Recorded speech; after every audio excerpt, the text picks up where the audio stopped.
Hey, originally I was going to try to break down the definition of a fact, but the further the notes went, the more philosophical it became.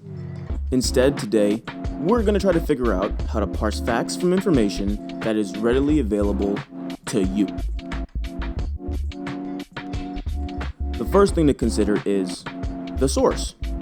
Right off the bat, let's distinguish reputable news sources from disreputable news sources. Breitbart, Daily Mail, Conservative Frontline, Denver Guardian, Empire News, The Gateway Pundit, InfoWars, Liberal Society. These are just a handful of sites that have established themselves as actual fake news websites. Reputable sources include Washington Post, The Times, NPR, LA Times, Reuters, AP News, Al Jazeera, BBC, New York Times, and Courthouse News. What is the primary difference between these two groups of sites? Group A, intentionally or accidentally, but that can be just as bad, posts the hoaxes and made-up stories. Group B reports the things that happen. Why does this matter?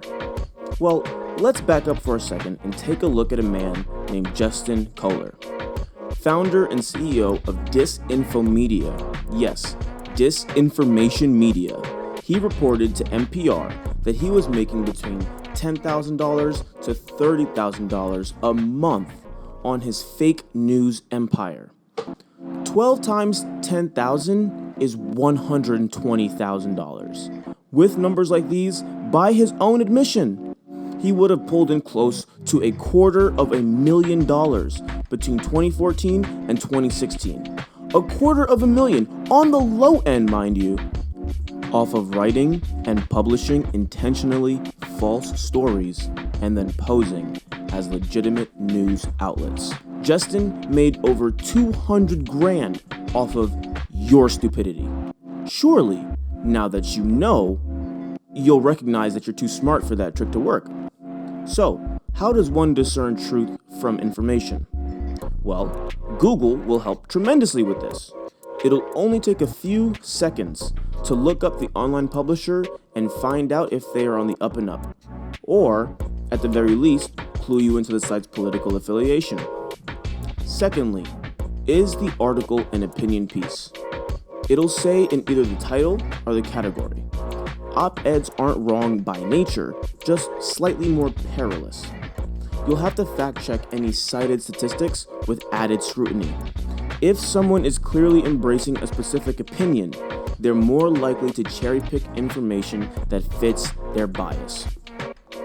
Thirdly, and one I think is important, does the article line up with reality? Hypothetically, if an author is trying to make an argument about President Obama being a bad president and then goes on to claim he passed pro-cannibalism legislation, look back into your own memory. Do you recall a period of time where you were concerned with the wholeness of your flesh? Are there records of other people espousing similar fears? Probably not. So from there, you can extrapolate that the article is bogus.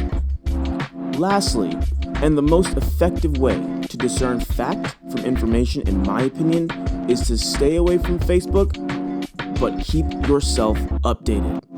Ultimately, you have to make an effort. You have to have the desire for truth, because things are getting harder, not easier. Fake news sites are becoming more and more convincing, and misinformation still spreads like wildfire.